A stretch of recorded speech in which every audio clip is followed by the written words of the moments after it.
తెలంగాణ శాసన మండలి కొత్త బిల్డింగ్ని ఈరోజు ప్రారంభించారు. సీఎం రేవంత్ రెడ్డి చేతుల మీదుగా ప్రారంభమైంది. ఎమ్మెల్సీ అంజిరెడ్డి మనతో ఉన్నారు. కొత్త బిల్డింగ్ ఓపెన్ చేసినాక ప్రతి మంత్రి ఇక్కడ దగ్గర రానికి వాకబుల్ డిస్టెన్స్ ఉంటుంది. ఆ వాకబుల్ డిస్టెన్స్ కోసానికి చాలా బ్రహ్మాండంగా అయింది. ఇంతకుముందు మంత్రులు రావాలంటే చాలా ఇబ్బంది పడుతూ ఉండే, మంత్రుల బదులు వేరే సమాధానం ఇస్తుండే. ఇప్పుడు మంత్రులే వచ్చి సమాధానం ఇస్తారు. ఏ అవసరం ఉన్నా కానీ మండలిలో మీద చర్చించినా కానీ రాబోయే రోజుల్లో ప్రతి ఒక్కరికి బాగా జరుగుతాయి. ఎందుకంటే ప్రతి దానికి సమాధానము ఈ నోటెడ్ అంటుండే, ఇప్పుడు నోటెడ్ కాదు, ప్రతి ఒక్కరికి మంత్రి సమాధానం చెప్పడానికి అవసరం ఉంటుంది. మండలిలో ఎవరైతే ఉన్నారో వాళ్ళకి రావాలి. ఇంకోటి, ముఖ్యమంత్రి గారిని అసెంబ్లీ కాన్స్టిట్యూన్సీ డెవలప్మెంట్ ఫండ్ ఏదైతే ఉన్నదో తను ఇవ్వమని కూడా అడగడం జరిగింది. బట్టి గారిని మరియు శ్రీధర్ బాబు గారిని సానుకూలంగా స్పందించారు. అతి తొందరలో అది ఇంప్లిమెంటేషన్ చేయాలని డిమాండ్ చేసినాం. ఆ డిమాండ్ని కూడా నిర్వర్తిస్తే, ఎందుకంటే మేము ఏ ఊర్లో పోయినా కానీ చిన్న వర్కులు ఉన్నా కానీ అసెంబ్లీ కాన్స్టిట్యూన్సీ డెవలప్ ఒక బోర్ కూడా వేయలేకపోతున్నాం.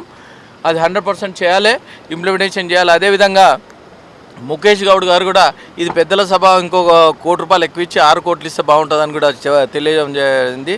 దీన్ని ఇంప్లిమెంటేషన్ చేస్తే చాలా సంతోషం ఉంటుందని తెలియజేయండి. 16 సమావేశంలో బీజేపీ ఎమ్మెల్సీల పంత ఎలా ఉండబోతుంది? ఎటువంటి సమస్యలపై మాట్లాడారు? ఏదైతే సమస్యలు ఉన్నాయో, ఎడ్యుకేషన్ సమస్య, తర్వాత రైతుల సమస్య, తర్వాత ఏది ఎంప్లాయీస్ సమస్య, తర్వాత అవుట్సోర్సింగ్ ఏదైతే ఉందో అవుట్సోర్సింగ్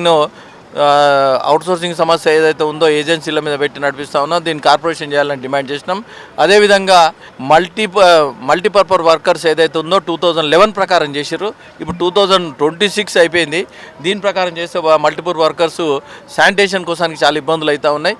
మాది గ్రామ పంచాయతీలు అయినా మున్సిపల్ అయినా వాళ్ళని వర్కర్స్ను పెంచితే శానిటేషన్ గ్రీనింగ్ అవుతుంది. అదేవిధంగా బడ్జెట్ కేటాయించల్లో విద్యకు బడ్జెట్ కేటాయించాలి. నేషనల్ ఎడ్యుకేషన్ పాలసీ ఏదైతే ఉందో అది ఇంప్లిమెంటేషన్ చేయాలని డిమాండ్ చేస్తున్నాం. ఈ ఎంప్లాయీస్ విషయంలో పిఆర్సీ, డిఎస్ ఇవన్నీ రిటైర్డ్ ఎంప్లాయీస్ విషయంలో వాళ్ళు దాచుకున్న అమౌంట్ ఇవ్వలేరు. మొన్న ధర్నా కూడా చేపట్టడం జరిగింది. కేంద్ర ప్రభుత్వం అందరికీ రిలీజ్ చేయడం జరిగింది.